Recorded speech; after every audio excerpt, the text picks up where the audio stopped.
నమస్తే, నేను మీ కుప్ప పద్మిని. ఇన్నాళ్ళు మీ సపోర్ట్ ని నాకు అందిస్తూ, మీ ప్రేమని నాకు అందిస్తున్న ప్రతి ఒక్కరికి కృతజ్ఞతలు.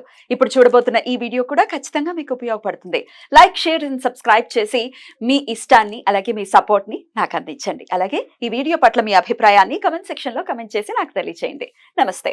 ప్రభుజీ, ఆబ్వియస్ గా మీరు సినిమాలు చూడరు కదా? చిన్నప్పుడు, ఇప్పుడు కాదు ఆబ్వియస్ గా. కానీ డైరెక్టర్స్ వీళ్ళ పేర్లు త్రివిక్రమ్ శ్రీనివాస్ గారు తెలుసా?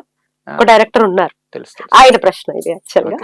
అంటే ఆయన ప్రశ్న కదా, ఆయన సినిమాలో చూసారా? ఏ సినిమాలో తెలుసుకోవచ్చా? నువ్వేరా ఇక ఆ సినిమాలో నుంచి ఈ ప్రశ్న. ఆయన డైలాగ్ యాక్చువల్ గా స్టార్టింగ్ లో ఒక డైలాగ్ వస్తుంది. ఒక్కసారి నేనైతే ఒక 100 సార్లు అయినా ఆ సినిమా చూస్తుంటాను. ఎప్పుడు దాని మీద దృష్టి పడలేదు, కానీ రీసెంట్ టైమ్స్ లో చూసినప్పుడు దాని మీద దృష్టి పడింది.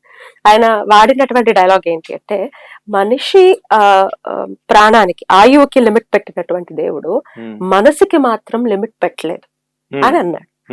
అంటే నిజమే కదా, మనసుకి లిమిట్ పెట్టలేదు స్వామి, ఎందుకు పెట్టలేదు అనేది నా ప్రశ్న. అదే ఆయన ప్రశ్నే నేను నా ప్రశ్నగా తీసుకుంటున్నా. ఎట్లా దీనికి ఆయుష్ లైఫ్ స్పాన్ దానికి మీరు అన్నట్టు లిమిట్ ఉంటుంది. 100 ఏళ్ళు, 120 ఇయర్స్ యాక్చువల్ సైకిల్.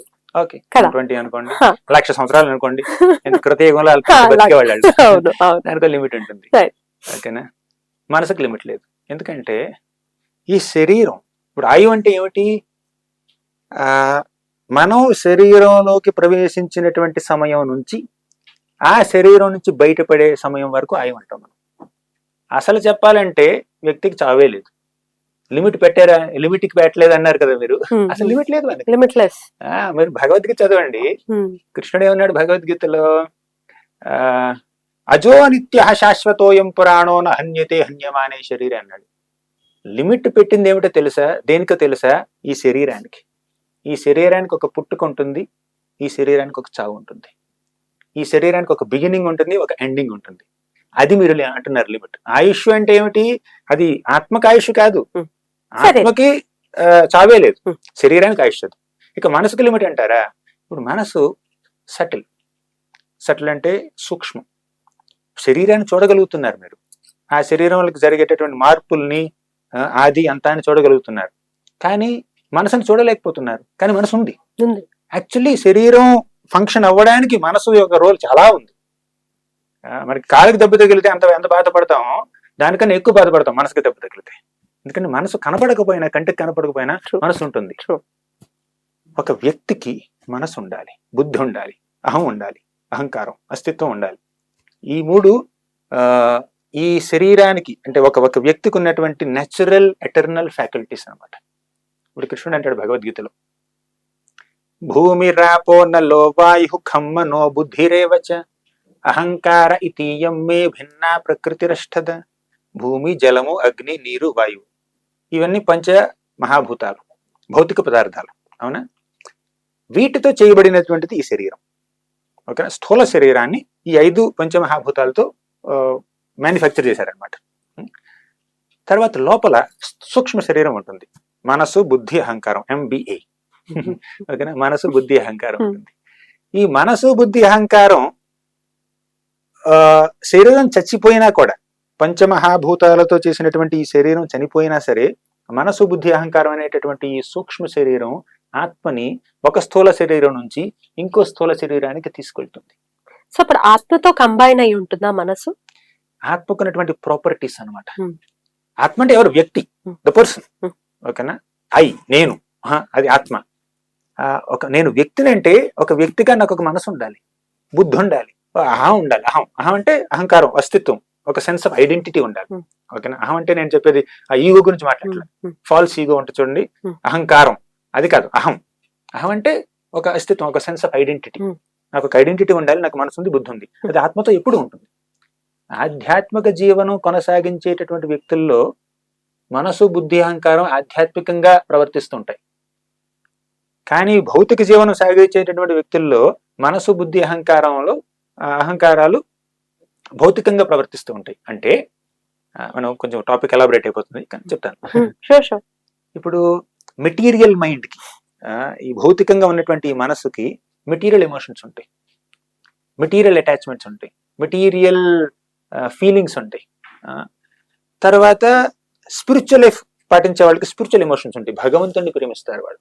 వీళ్ళు భౌతిక వ్యక్తుల్ని, భౌతిక పదార్థాలని, వసతుల్ని, ఫెసిలిటీస్ ని, డబ్బు, బంగారం దాన్ని ప్రేమిస్తారు, అది మెటీరియల్ ఎమోషన్స్. వీళ్ళు భగవంతుని ప్రేమిస్తారు, భక్తుల్ని ప్రేమిస్తారు, అది స్పిరిచువల్ ఎమోషన్స్.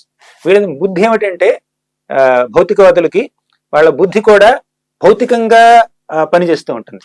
మెటీరియల్ ఇంటెలిజెన్స్ అంటారు దాన్ని. అంటే డబ్బు ఎలా సంపాదించాలి, ఎదుటివారిని ఎలా దోచుకోవాలి, నాకు ఇంకా ఎక్కువ బంగారాలు, సింగారాలు, లేదంటే ఇంకా డబ్బు, పరపతి, పేరు, ప్రతిష్టలు ఎలా గడించాలి, వారి యొక్క బుద్ధి అంతా అలా ఆలోచిస్తూ ఉంటుంది. కానీ వీళ్ళది స్పిరిచువల్ ఇంటెలిజెన్స్. శాస్త్రాలు ఎలా అర్థం చేసుకోవాలి, భగవంతుడి యొక్క తత్వాన్ని ఎలా అర్థం చేసుకోవాలి, ఇక భౌతిక జీవనానికి ఆధ్యాత్మిక జీవనానికి వ్యత్యాసం ఏమిటి, నేను ఆధ్యాత్మిక జీవనంలో ఎలా పురోగతి చెందాలి, ఇలా స్పిరిచువల్ ఇంటెలిజెన్స్ ఆలోచిస్తూ ఉంటుంది. ఇక మెటీరియల్ ఈగో, భౌతికపరమైనటువంటి అహంకారం, అది ఎలా ఉంటుందంటే నేను పెద్ద ధనికుణ్ణి, నేను బ్రహ్మచారిని, నేను సాధువుని, లేదంటే నేను గృహస్థుణ్ణి, నేను పెద్ద మల్టీ మిలియనర్ని, నేను ఈ కంపెనీకి సీఈఓని, నేను పోలీస్ ఆఫీసర్ని, ఇంజనీర్ని, డాక్టర్ని, ఇండియన్ని, అమెరికన్ని, ఇలా ఒక ఈ సెన్స్ ఆఫ్ ఐడెంటిటీ ఉంటుంది చూడండి. మెటీరియల్ ఐడెంటిటీస్ తో, మెటీరియల్ డిజిగ్నేషన్స్ తో వాళ్ళని వాళ్ళు గుర్తించుకుంటారు, అది మెటీరియల్ ఈగో. కానీ స్పిరిచువల్ ఈగో, నేను భగవంతుడి సేవకుణ్ణి, భగవంతుడి యొక్క పాత పద్మాలకి దాసుణ్ణి నేను, అది స్పిరిచువల్ ఈగో.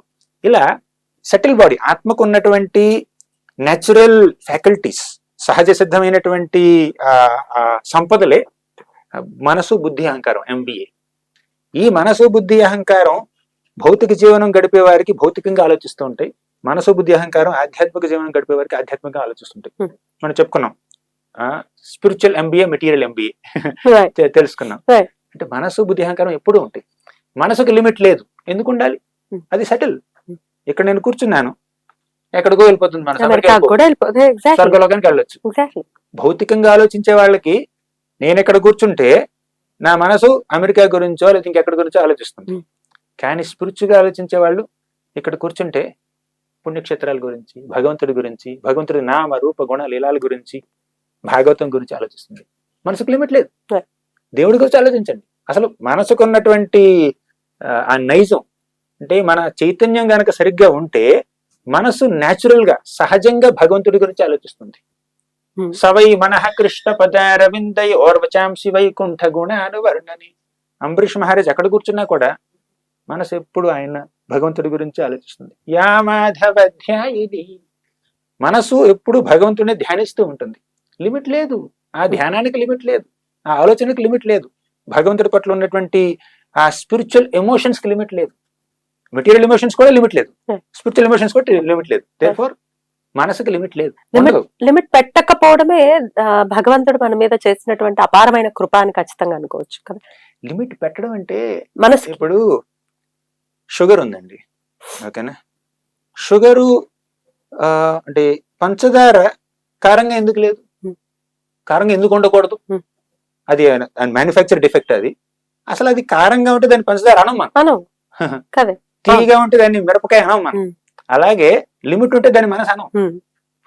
సహజంగా ఉన్నటువంటి క్వాలిటీ అది. ఇట్స్ నాట్ ఎవరో దానికి లిమిట్ పెట్టడం కాదు. ఇప్పుడు మీ ఫోన్ లో మెమరీకి లిమిట్ ఉంటుంది, కానీ మన మనసుకి లిమిట్ ఉండదు, ఓకేనా. ఫోన్ లో ఇప్పుడు పెద్దదైపోతుంది 256 GB, మనసుకి లిమిట్ ఉండదు. అలా పెట్టకపోవడం వల్ల ఎక్కడికైనా వెళ్ళేటటువంటి మనసు ఏదైనా సాధించేటటువంటి పరిస్థితి ఉంటుంది. సో లిమిట్ పెట్టేస్తే ఇంకేం సాధిస్తాడు? నేను చెప్పేది ఏమిటంటే లిమిట్ ఒకళ్ళు పెట్టడం కాదండి ఇక్కడ, అది మనసుకి ఆలోచించే శక్తి ఆటోమేటిక్ గా ఉంటుంది. ఆ లిమిట్ మనం దానికి ఆపాదిస్తున్నాం అనమాట. కొంతమందికి ఆలోచన శక్తి చాలా తక్కువగా ఉంటుంది, కొంతమందికి ఎక్కువగా ఉంటుంది.